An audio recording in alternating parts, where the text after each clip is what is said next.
I am not going to leave this land. I will die here as a martyr. The Libyan leader, Colonel Gaddafi, declaring in a furious tirade on state television as he orders his security forces to crush the country's uprising. Rebel soldiers say they're now in control of eastern Libya, claiming the army and the people are now hand in hand.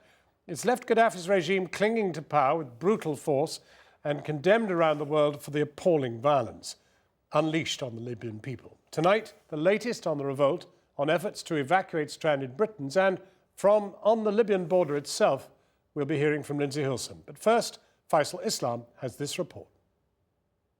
Dangerous, understandably paranoid, utterly divorced from his countrymen's enveloping revolt, but still utterly vain. What could be a last stand for Colonel Gaddafi at the Bab al-Azizia, the very spot where the US sent fighter jets to kill him in 1986, preserved as it was for 25 years. Then he hid in a bunker whilst his daughter died. Today, no let-up in a defiance, this time of his own people. If I was the president, I would throw my resignation in your faces, in the faces of these insects. But I don't have a position. I have nothing but my gun, and I will fight to the last drop of my blood, and with the Libyan people behind me. Get out of your homes and attack the rats in their dens.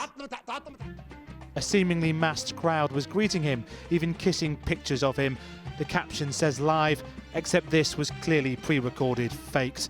The actual crowd was rather sparse. The colonel using every trick in the book to prolong his 41-year rule. An offer of more consultative people's committees, yes, but threats and intimidation never far away. I will not leave my grandfather's remains in here.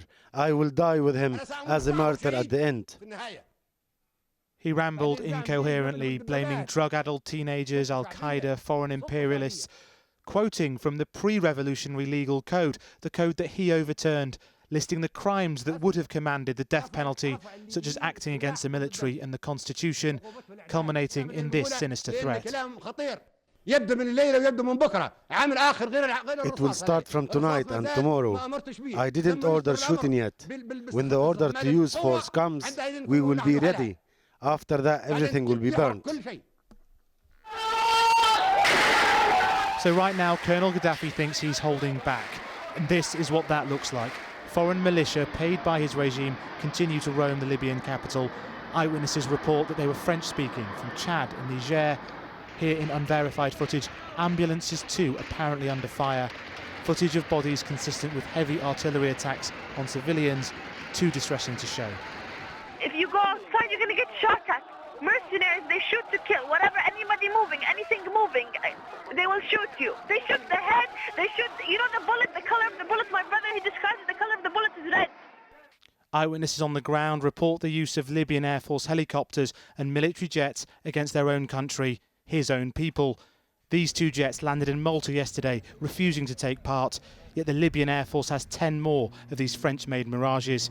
The Air Force run by Gaddafi's close-knit Al-Gaddafi tribe and appears to be being used against the many renegade army units. There may be a face-off tonight. The colonel on a last stand, signing off, warning Libya could turn into Afghanistan, warning his people that it was him that was the revolutionary.